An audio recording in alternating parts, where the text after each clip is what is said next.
नमस्ते, स्वागत है आपका डिजिटल न्यूज में, जहां हम आपको यूपी की सबसे ताजा और महत्वपूर्ण खबरें फटाफट 8 मिनट में पेश करते हैं। आज की 25 बड़ी खबरें जानना आपके लिए बेहद जरूरी है।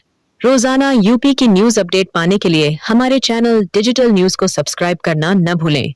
लीडा क्षेत्र में विकास का रास्ता साफ, यूपी सीडा बोर्ड की 49वीं बैठक में मिली मंजूरी।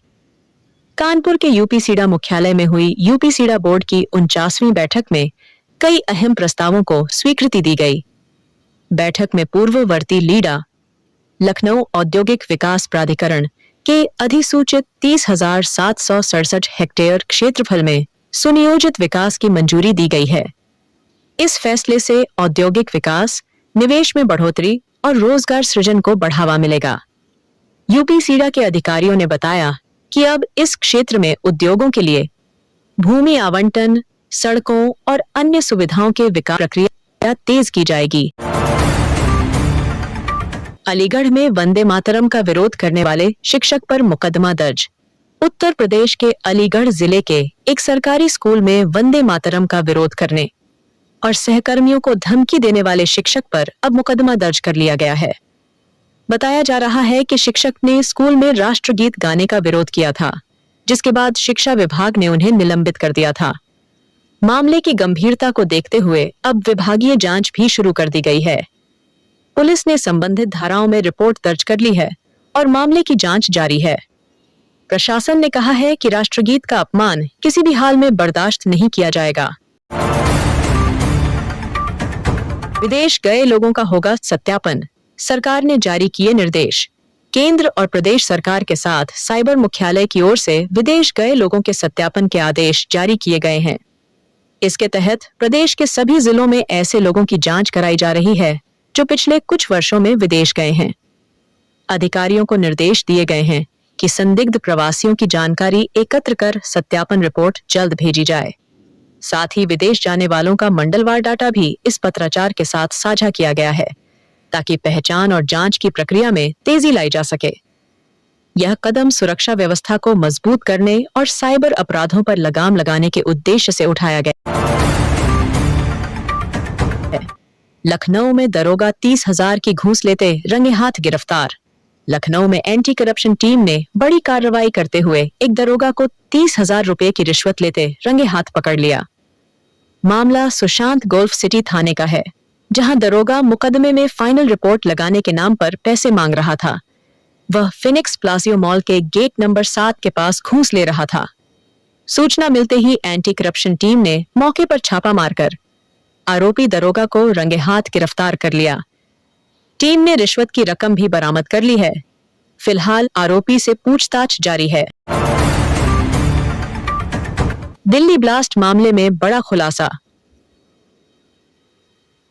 सहारनपुर के आतंकी डॉ. अदील से मिले अहम सुराग।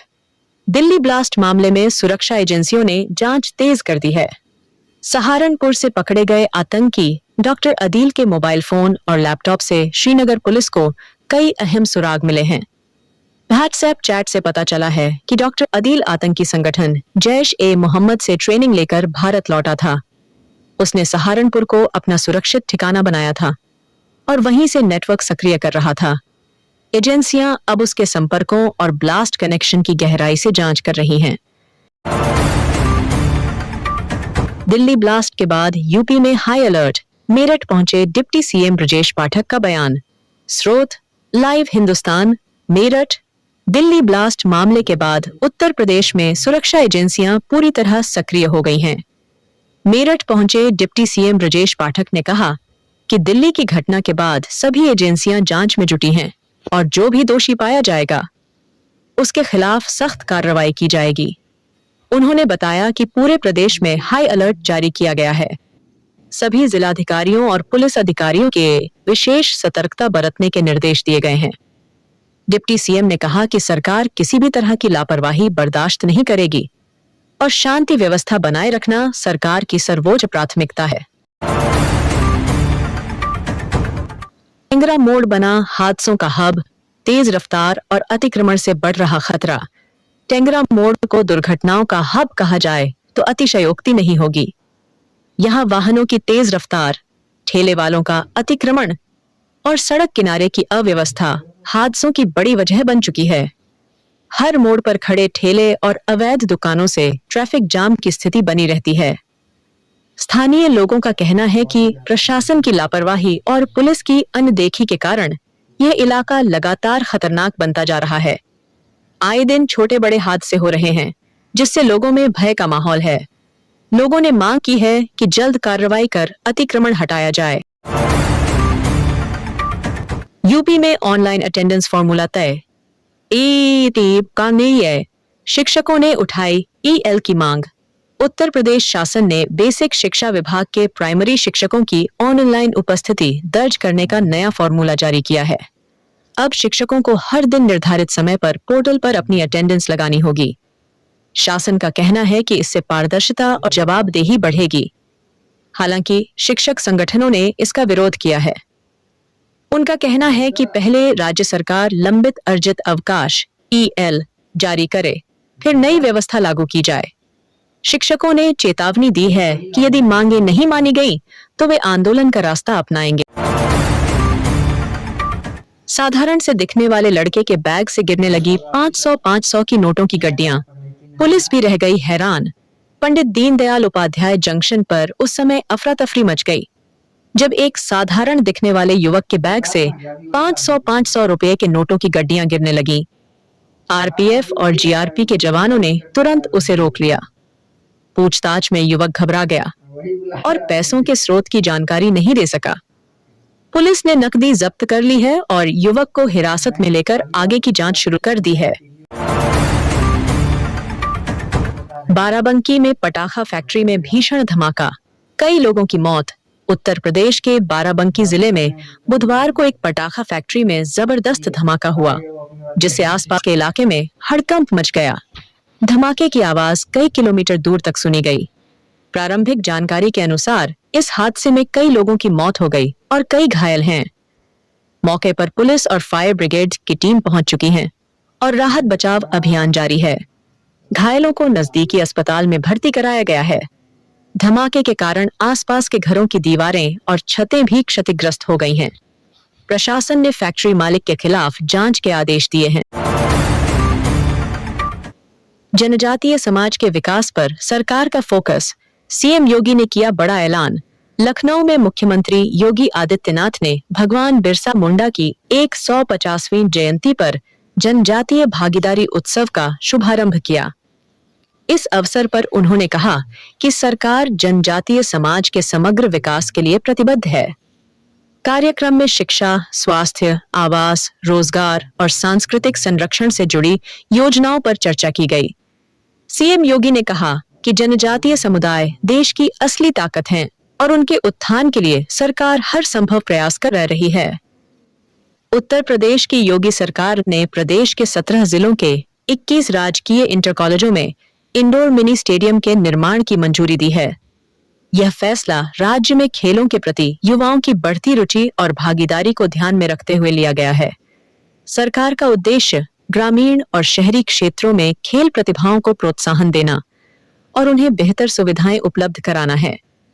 इन मिनी स्टेडियमों में खिलाड़ियों को प्रशिक्षण, प्रतियोगिताएं और खेल आयोजन के लिए आधुनिक व्यवस्था मिलेगी।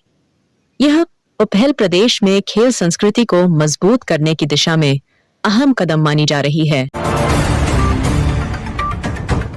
विहिप नेता पर मुकदमा कराने वाली एडीएम रथु पुनिया हटाई गई।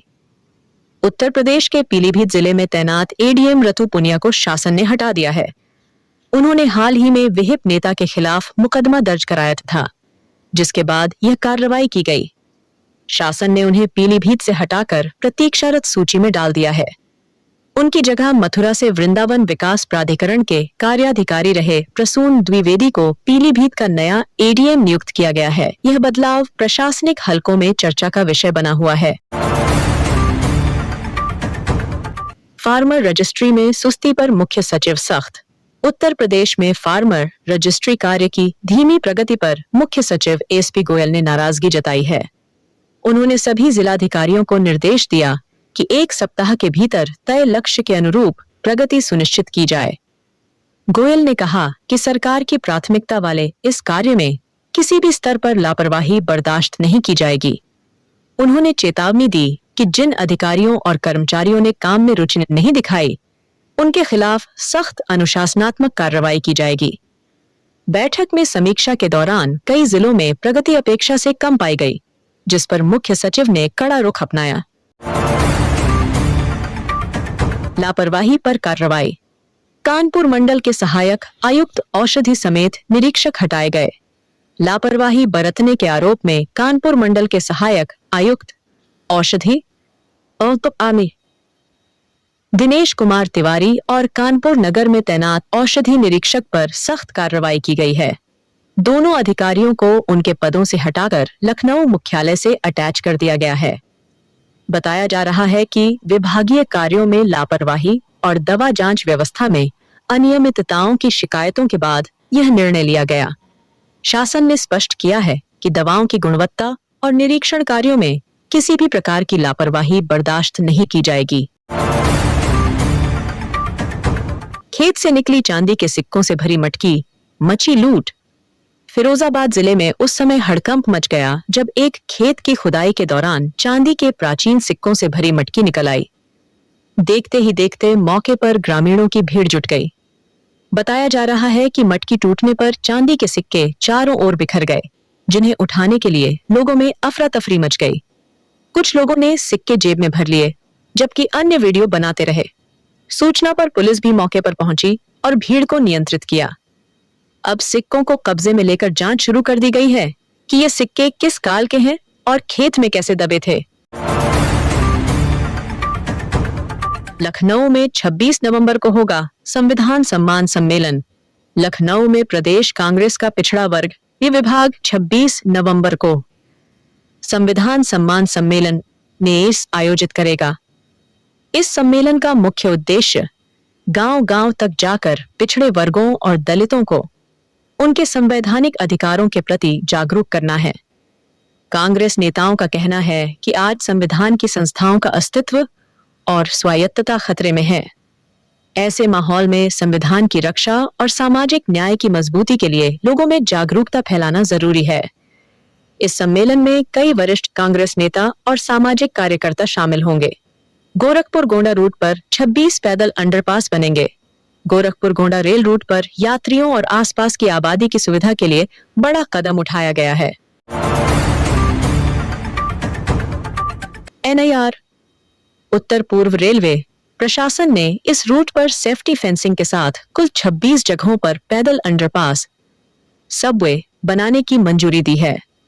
इन अंडरपासों के बनने से ट्रैक पार करने में होने वाली दिक्कतें और हादसे कम होंगे। रेलवे का कहना है कि आबादी वाले इलाकों में लोग अब सुरक्षित तरीके से एक तरफ से दूसरी तरफ जा सकेंगे। निर्माण कार्य जल्द शुरू किया जाएगा। बागपत में मां के जनाजे के दौरान बेटे की हत्या। बागपत शहर में बुधवार को दिल दहला देने वाली वारदात हुई। मां के इंतकाल के बाद जब बेटे ने उन्हें सुपुर्द ए खाक करने के लिए कब्रिस्तान पहुंचाया, तभी कुछ लोगों ने उसे पकड़ लिया और ईंटों से सिर कुचलकर उसकी हत्या कर दी। अचानक हुई इस वारदात से इलाके में अफरा तफरी मच गई। गुस्साए लोगों ने मौके पर जमकर हंगामा किया और आरोपियों की गिरफ्तारी की मांग की। पुलिस ने शव को कब्जे में लेकर जांच शुरू कर है। मुख्तार अंसारी की कोठी पर बने फ्लैटों की बिक्री पर 25 साल का प्रतिबंध।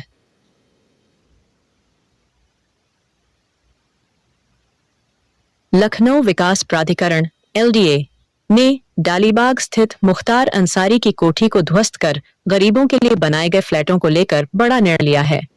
LDA ने इन आवासों की बिक्री पर 25 वर्षों तक रोक लगा दी है। इसका मतलब है कि लाभार्थी फ्लैट के मालिक तो होंगे, लेकिन वे इन्हें न तो बेच सकेंगे और न ही किराए पर दे सकेंगे। यह फैसला गरीबों के हितों की रक्षा और योजना के उद्देश्य को बनाए रखने के लिए लिया गया है। मां भी कंडक्टर भी, सीने से मासूम को बांधकर टिकट काटती दिखी महिला कंडक्टर निधि। उत्तर प्रदेश रोडवेज की महिला कंडक्टर निधि तिवारी का वीडियो सोशल मीडिया पर तेजी से वायरल हो रहा है। वीडियो में निधि अपने मासूम बच्चे को सीने से बांधकर यात्रियों के टिकट काटती नजर आ रही हैं। निधि प्रतापगढ़ डिपो में तैनात हैं और ड्यूटी के साथ साथ अपने बच्चे की जिम्मेदारी भी निभा रही हैं। लोगों ने उनके जज्बे की जमकर तारीफ की है। कई यूजर्स ने कहा कि यह महिला असली वुमन पावर की मिसाल है। रोडवेज विभाग ने भी निधि की जिम्मेदारी और समर्पण की सराहना की है। फर्जी फर्म के जरिए 200 करोड़ की कफ सिरप तस्करी का खुलासा। यूपी एसटीएफ ने कफ सिरप की तस्करी करने वाले एक बड़े गिरोह का भंडाफोड़ किया है। एसटीएफ ने लखनऊ से गिरोह के सरगना विशाल चौहान और विभोर राणा समेत 4 आरोपियों को गिरफ्तार किया। ये आरोपी फर्जी फर्म बनाकर कफ सिरप की अवैध खेप विदेश भेजते थे। जांच में सामने आया कि गिरोह ने अब तक करीब 200 करोड़ रुपए की तस्करी की थी। एसटीएफ ने आरोपियों से बड़ी मात्रा में कफ सिरप और दस्तावेज 200 करोड़ रुपए की तस्करी की थी। एसटीएफ ने आरोपियों से बड़ी मात्रा में कफ सिरप और दस्तावेज जब्त किए हैं। गिरोह के नेटवर्क का विस्तार कई राज्यों तक फैला हुआ था। वाराणसी एयरपोर्ट पर एयर इंडिया एक्सप्रेस विमान में बम की सूचना से हड़कंप। वाराणसी एयरपोर्ट पर मंगलवार को उस समय अफरा तफरी मच गई जब एयर इंडिया एक्सप्रेस की उड़ान में बम होने की सूचना मिली। सूचना मिलते ही एयरपोर्ट प्रशासन और सुरक्षा एजेंसियां सतर्क हो गईं। विमान को तुरंत रनवे पर रोक दिया गया और सभी यात्रियों को सुरक्षित नीचे उतार लिया गया। सीआईएसएफ और बम निरोधक दस्ता मौके पर पहुंचकर विमान की गहन जांच में जुट गया। सुरक्षा कारणों से एयरपोर्ट पर कुछ देर के लिए उड़ान संचालन भी रोक दिया गया। जांच के बाद बम की सूचना अफवाह निकली, लेकिन सुरक्षा एजेंसियां सतर्कता बरते हुए यात्रियों और सामान की दोबारा जांच कर रही हैं।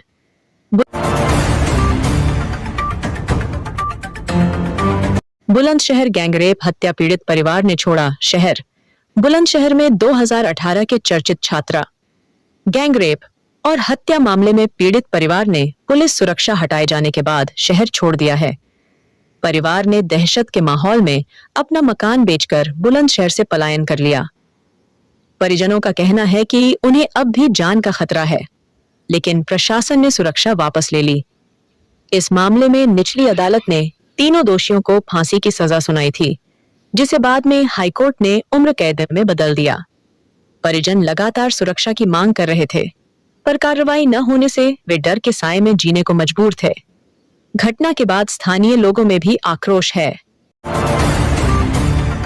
हापुड़ में केमिकल बरामदगी। दिल्ली धमाके के बाद सघन चेकिंग में 3 गिरफ्तार। दिल्ली धमाके के बाद सुरक्षा एजेंसियां अलर्ट मोड में हैं। इसी कड़ी में यूपी के हापुड़ में पुलिस ने बड़ी कार्रवाई करते हुए 3 लोगों को गिरफ्तार किया है। आरोपियों के पास से खतरनाक रासायनिक पदार्थ बरामद किए गए हैं। पुलिस ने 2 लोगों से करीब 2.5 किलोग्राम गंधक और एक व्यक्ति से 38 किलोग्राम हाइड्रोफ्लोरिक एसिड जब्त किया है। ये रसायन विस्फोटक तैयार करने में इस्तेमाल हो सकते हैं। सुरक्षा एजेंसियां अब इन रसायनों की खरीद और सप्लाई चेन की जांच में जुटी हैं। आरोपियों से पूछताछ जारी है ताकि किसी बड़े आतंकी नेटवर्क से जुड़ाव का पता लगाया जा सके। जालौन में मां ने नवजात को तालाब में डुबोकर मार डाला। उत्तर प्रदेश के जालौन जिले में दिल दहला देने वाली घटना सामने आई है। यहाँ एक मां ने अपने 15 दिन के नवजात बेटे को तालाब में डुबोकर उसकी हत्या कर दी। मामले की जानकारी मिलने पर गांव में सनसनी फैल गई। पुलिस ने शव को कब्जे में लेकर पोस्टमार्टम के लिए भेज दिया है। मृतक के पिता की तहरीर पर आरोपी पत्नी के खिलाफ हत्या का मुकदमा दर्ज कर उसे गिरफ्तार कर लिया गया है। पुलिस घटना के पीछे के कारणों की जांच कर रही है। थानेदार के सरकारी आवास में 35 लाख की चोरी, 4 पुलिसकर्मी निलंबित। उत्तर प्रदेश के हरदोई जिले में एक बड़ी चोरी की घटना सामने आई है। यहाँ एक थानेदार के सरकारी आवास से करीब 35 लाख रुपए की चोरी हो गई। घटना के बाद पुलिस विभाग में हड़कंप मच गया। शिकायत दर्ज होते ही एसपी ने तुरंत जांच के आदेश दिए और लापरवाही के आरोप में 4 पुलिसकर्मियों को निलंबित कर दिया। बताया जा रहा है कि चोरी के समय थानेदार किसी सरकारी कार्य से बाहर थे। पुलिस टीम सीसीटीवी फुटेज और आसपास के लोगों से पूछताछ कर रही है। इस घटना ने पुलिस सुरक्षा व्यवस्था पर भी सवाल खड़े कर दिए हैं। यूपी पावर कॉरपोरेशन चेयरमैन ने 3 मुख्य अभियंताओं को दी चेतावनी। Uttar Pradesh power corporation limited (UPPCL) के चेयरमैन ने अलीगढ़, सीतापुर और झांसी के मुख्य अभियंताओं को कार्य में लापरवाही बरतने पर चेतावनी जारी की है। चेयरमैन ने कहा कि विद्युत आपूर्ति व्यवस्था में सुधार लाने और उपभोक्ताओं की शिकायतों के त्वरित निस्तारण में लापरवाही बर्दाश्त नहीं की जाएगी। साथ ही सीतापुर के मुख्य अभियंता के कामकाज का मूल्यांकन करने के लिए मध्यांचल विद्युत वितरण निगम के प्रबंध निदेशक को समीक्षा रिपोर्ट तैयार कर सौंपने के निर्देश दिए गए हैं। चेयरमैन ने सभी अभियंताओं को कार्य में पारदर्शिता और उपभोक्ता संतुष्टि को सर्वोच्च प्राथमिकता देने को कहा है। लखनऊ से महिला डॉक्टर शाहीन अंसारी गिरफ्तार, जैश-ए-मोहम्मद से जुड़ाव का आरोप। जम्मू कश्मीर और उत्तर प्रदेश एटीएस की संयुक्त टीम ने लखनऊ से महिला डॉक्टर शाहीन अंसारी को गिरफ्तार किया है। शाहीन पर आतंकी संगठन जैश-ए-मोहम्मद से जुड़े होने के गंभीर आरोप लगे हैं। जांच एजेंसियों का कहना है कि वह संगठन के लिए महिला आतंकियों की भर्ती का काम देख रही थी। एटीएस को शाहीन के संपर्क में कई संदिग्ध लोगों के होने के सबूत मिले हैं। बताया जा रहा है कि वह सोशल मीडिया के माध्यम से युवतियों को भड़काने और उन्हें आतंक की राह पर ले जाने का प्रयास करती थी। फिलहाल शाहीन से पूछताछ जारी है और उसके नेटवर्क की गहन जांच की जा रही है। लाइब्रेरी में पढ़ रहे छात्र की दबंगों ने की पिटाई, समझौते का दबाव। उत्तर प्रदेश के बांदा जिले में एक छात्र को लाइब्रेरी में पढ़ाई के दौरान चुप रहने के लिए कहने पर दबंगों ने बेरहमी से पीट दिया। घटना शहर के एक पब्लिक लाइब्रेरी की है, जहां छात्र शांत माहौल में पढ़ाई कर रहा था। आरोप है कि कुछ युवकों ने शोर मचाने पर टोके जाने से नाराज होकर उसकी पिटाई कर दी। मारपीट के बाद दबंगों ने पीड़ित छात्र पर समझौता करने का भी दबाव बनाया। घायल छात्र ने इसकी शिकायत पुलिस से की है। फिलहाल पुलिस ने मामले की जांच शुरू कर दी है और आरोपियों की पहचान की जा रही है। इस घटना से छात्रों में डर और आक्रोश दोनों देखने को मिला है।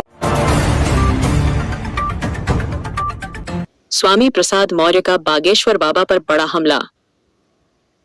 इरीनेय पुले, हिंदू राष्ट्र की बात करना देशद्रोह।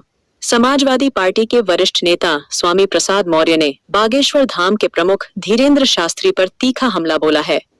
मौर्य ने कहा कि जो लोग भारत को हिंदू राष्ट्र बनाने की बात करते हैं, वे देश के संविधान और लोकतंत्र के खिलाफ हैं। उन्होंने बागेश्वर बाबा को निशाने पर लेते हुए कहा कि ऐसे बयान देशद्रोह की श्रेणी में आते हैं। मौर्य ने कहा कि संविधान ने भारत को धर्मनिरपेक्ष राष्ट्र बनाया है और इसे किसी एक धर्म के नाम पर नहीं बांटा जा सकता। उन्होंने केंद्र सरकार से ऐसे बयानों पर कार्रवाई की मांग भी की। धमाके में शामली के नौमान की मौत, चचेरा भाई अमन गंभीर। दिल्ली में हुए बम धमाके में शामली जिले के झिंझाना कस्बे के 22 वर्षीय कॉस्मेटिक दुकान मालिक नौमान की दर्दनाक मौत हो गई। नौमान अपने चचेरे भाई अमन के साथ दुकान का सामान लेने दिल्ली गए थे। बताया जा रहा है कि वापसी के दौरान गाड़ी में कुछ सामान छूट जाने पर दोनों लौटे, तभी वे धमाके की चपेट में आ गए। नौमान की मौके पर ही मौत हो गई, जबकि अमन गंभीर रूप से घायल है और उसका इलाज दिल्ली के अस्पताल में चल रहा है। घटना की खबर मिलते ही झिंझाना कस्बे में शोक की लहर दौड़ गई। शाहजहांपुर में बुलडोजर एक्शन, श्मशान भूमि से हटाया गया अवैध कब्जा, दर्जन भर मकान जमींदोज।